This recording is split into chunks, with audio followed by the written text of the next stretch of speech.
Good morning, good evening, good afternoon, whatever it is for you. Welcome back to a Division 2 video, and the Backfire is back. 100% hazard protection, 2.5 million crits, shredding through everything. Take out named enemies, we can one-clip almost everything, and no, there's no expertise on the weapon.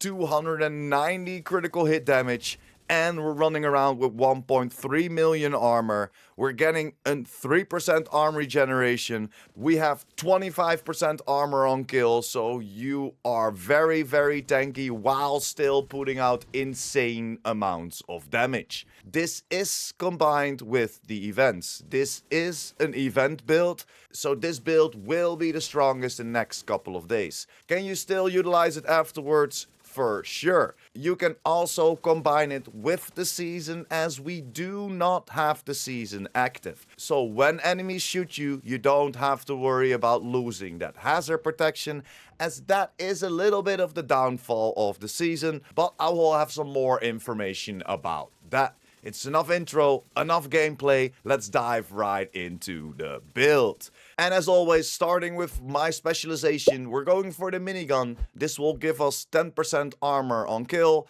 That third reload is 50% faster. And if you want to go for the Banshee pulse, that is possible as well. And then, of course, yes sir, the Backfire. We were already talking about it, Backfire build, and oh my god, I did not even up my critical hit chance on this. So we can get another extra 4% crit chance on this. Damn, I didn't even show you with a maxed out weapon. But Backfire, 94.3k damage, an RPM of 1020, a mag size of 50, headshot damage of 70, and an optimal range of 22 meters. You want to go for damage to target out of cover on there as an attribute. You also want to max it out. I kind of forgot to do that. And then it's all about the talent, payment in kind. Dealing damage to enemies adds a stack of 2% critical hit damage up to 100 stacks, lasting for 10 seconds. On reload, apply a 10-second bleed to yourself, which deals 0.5% armor damage per stack. That second part of the talent we completely negated because we have 100% hazard protection. Whenever you reload, you will not bleed. And yes, we will stack up that extra 200% critical hit damage, and that will bring us close to that 290% critical hit damage. Especially if you have your critical hit chance maxed out, you can get a critical hit chance mod away and add a crit damage mod to it. For your secondary, I went for the Stack Broker. Again, damage to target out of cover on there. Why this? This is the best weapon to stack with pretty damn fast. We added Sledgehammer to it, giving us some extra damage if needed. So what is Sledgehammer? Dealing damage with a grenade applies a mark on the target.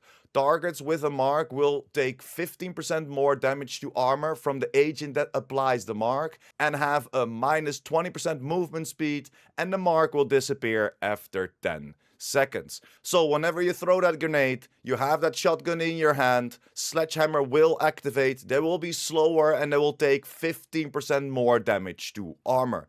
This reads that it's only from the agent, but if you're in a team, this also applies for your team. They haven't updated the talent yet. For your pistol, you can go for whatever. You could go for the quick step, as this comes with sport mode, but within this event, we're also 20% faster.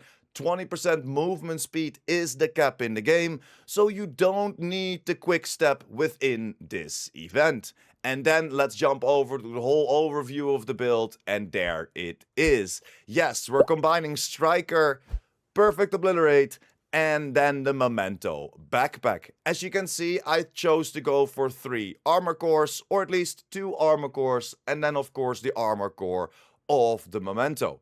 We are going for the Striker gear set. Why are we going for Striker? This will give us an extra rate of fire, and of course this is the best DPS gear set in the game, as it comes with the 4-piece Striker's Gamble. Weapon hits increase the total weapon damage by 0.65%, stacking up 100 times. 1 stack is lost per second between 0 and 50, and 2 stacks are lost between 50 and 100. So this will give us an extra 65% weapon damage, and we chose to go for an extra hazard protection on there and or bleed resistance within your mods.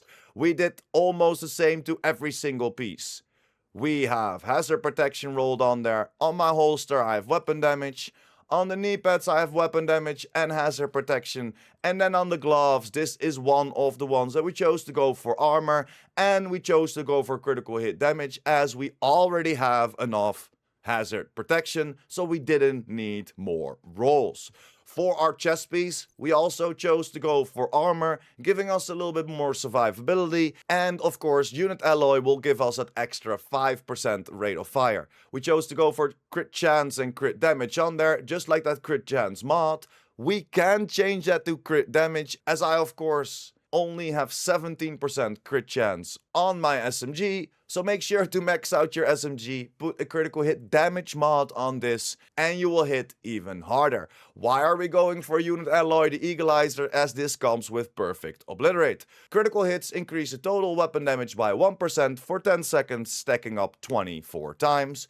So an extra free 24% weapon damage. Because we shoot so fast, because the crits are so high on this build, we will always have perfect obliterate active. And then for the last piece, that's gonna be the memento. This is an exotic backpack, comes with the 3 cores, weapon damage, armor, and skill tier. Again, we chose to go for bleed resistance mod to make sure that we are 100% protected against bleed. And why the memento? This comes with the talent kill confirmed. Enemies you kill drop a trophy on death. Collecting trophies provides a buff short and long term, the first of which scales with the number of cores attributes equipped and lasts 10 seconds.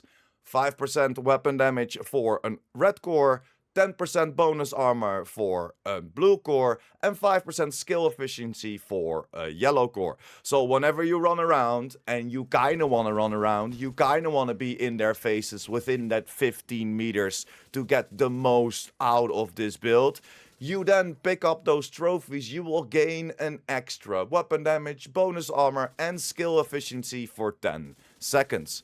Whenever you picked up 30 of those trophies, we will gain an extra 30% weapon damage, 30% skill efficiency, and an extra 3% arm regeneration.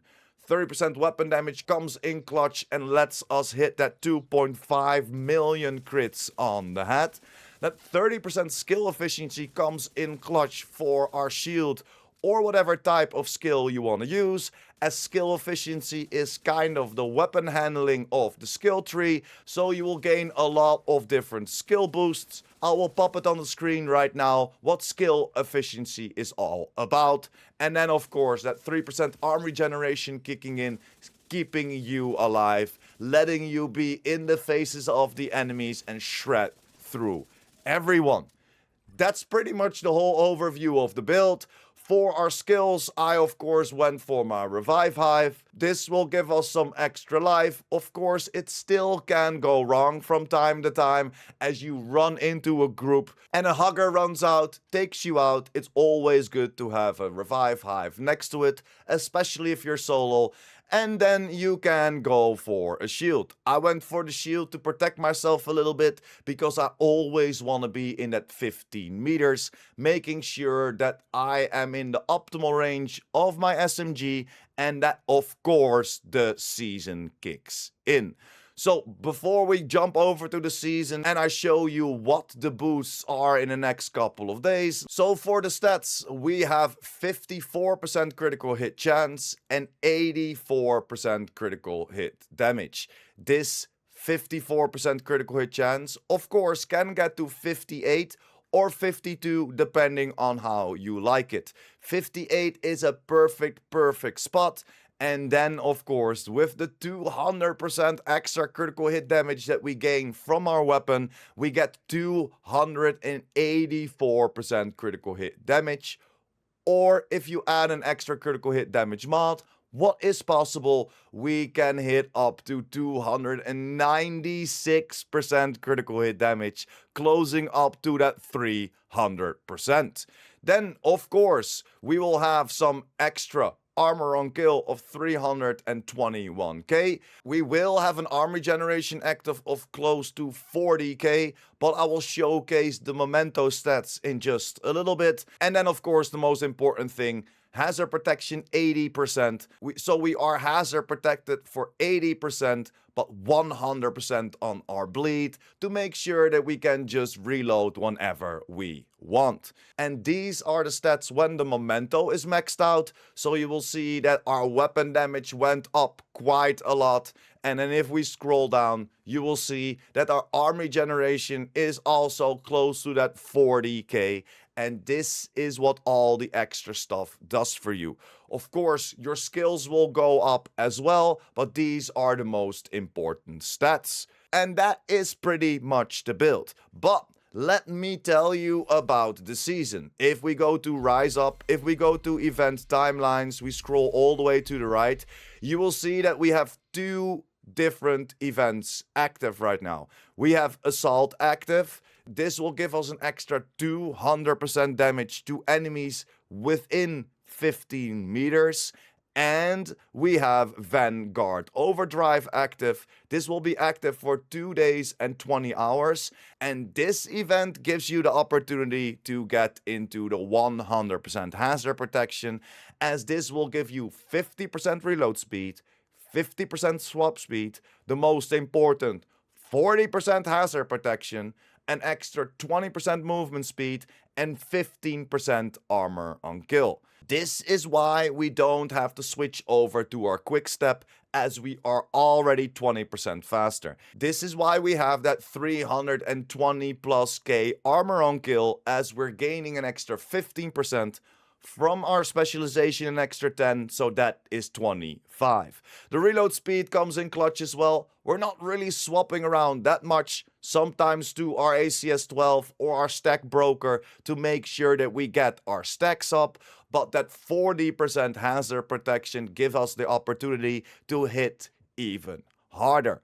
Don't forget, this event will only be active until Tuesday. After that, this event will deactivate. Same as then, of course, for Assault. This will deactivate on Tuesday. So make sure to dive on this build and shred through everything within this weekend. But if we go back, and when these events will deactivate or end, we can also utilize our season. So now if I'm gonna activate my season, you will see that the global event will deactivate, as we cannot have a season and a global event active at the same time. But after it reloads you back into the game, you see that I have a combination active that gives us 45% hazard protection. So even if this event is over, you can still create a 100% hazard protected backfire build this season. This is then, of course, with the season active, and will give you that extra 45% hazard protection.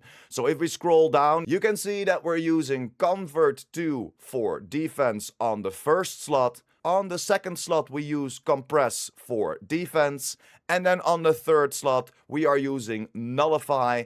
And this will give us an extra 20% weapon handling, 45% hazard protection, and 20% skill damage. The weapon handling is nice. Skill damage doesn't really do that much for us, or at least not how I set up this build. So even after the events are over next Tuesday, we can still keep ourselves at 100% hazard protection throughout the season. The only downfall is there are, of course, also hostile modifiers. So if we read through inversion field of the hostile modifier, what reads: this enemy generates a 7.5 meter radius field within which any bonus granted by modules with the highest stacks are reversed. Eliminating this enemy grants immunity to inversion fields for 10 seconds. So in a closer radius, and it is luckily only in the 7.5 meter radius, there is a chance that enemies will reverse your modules, and then of course you will lose that extra hazard protection. So then there is a chance when you reload you will still apply bleed to yourself.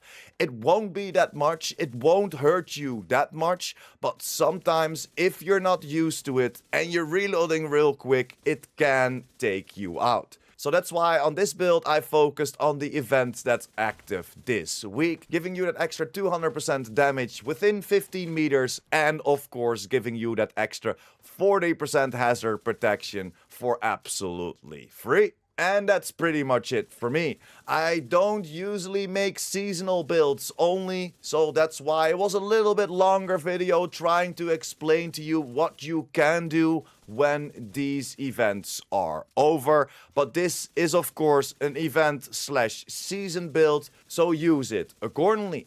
But hit me up in the comments down below. I would love to hear if you've been running around with this build throughout the season already, or just like me, you are enjoying it a lot with these events active. Hit me up in the comments down below. I would love to hear your opinion. And that's it for me today. Thank you very much for sticking until the end. Like the video if you liked the video or helped you out in any way or form. If you're new here and or you want to be updated by the Division 2, make sure to hit that subscribe button as well. And I will see you in the next one. Pure Prime out.